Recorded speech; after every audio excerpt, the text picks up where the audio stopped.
Former U.S. Senator Bob Menendez has been sentenced to 11 years in prison, following his conviction on bribery and corruption charges.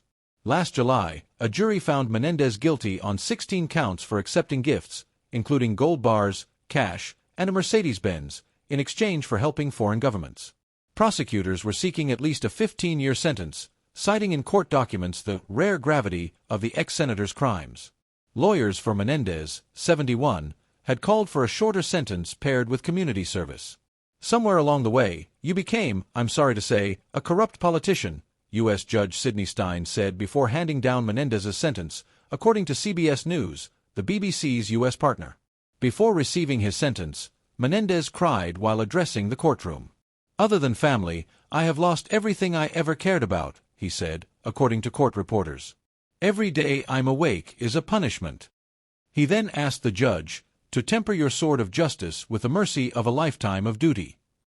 Menendez's son, Rob Menendez, a Democratic congressman, and his daughter, MSNBC anchor Alicia Menendez, were seated in court behind their father.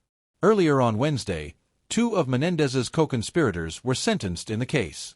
Fred Dabes, a New Jersey real estate developer who prosecutors say delivered gold and cash to the senator, was given a sentence of 7 years in prison and fined $1.75 million, £1.4 million. Wael Hanna, an Egyptian-American businessman, who prosecutors say brokered a deal between Menendez and the Egyptian government, received more than 8 years in prison and was fined $1.25 million. Menendez has repeatedly denied wrongdoing and has said he plans to appeal the guilty verdict.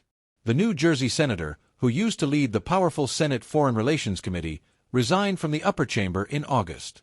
The guilty verdict came after a 9-week trial, during which jurors saw evidence that Menendez accepted gifts including gold bars worth over $100,000 and more than $480,000 in cash, found by FBI agents inside Menendez's home. In exchange for the bribes, prosecutors said Menendez helped secure millions of dollars in U.S. aid for Egypt. His lawyers argued the gifts did not qualify as bribes, saying prosecutors failed to prove Menendez took any actions as a result of the bribes. The former senator was also convicted for trying to influence criminal probes involving his two co-defendants, Hanna and Dabes. A third businessman involved in the case, Jose Uribe, has pleaded guilty and is expected to be sentenced later this year. He testified against Menendez during the trial. Nadine Menendez, the ex-senator's wife, has also been accused of acting as a participant in the scheme by shuttling messages and bribes between the three men and Egyptian officials. Her trial was delayed so she could undergo breast cancer treatment and will begin in March. She has pleaded not guilty.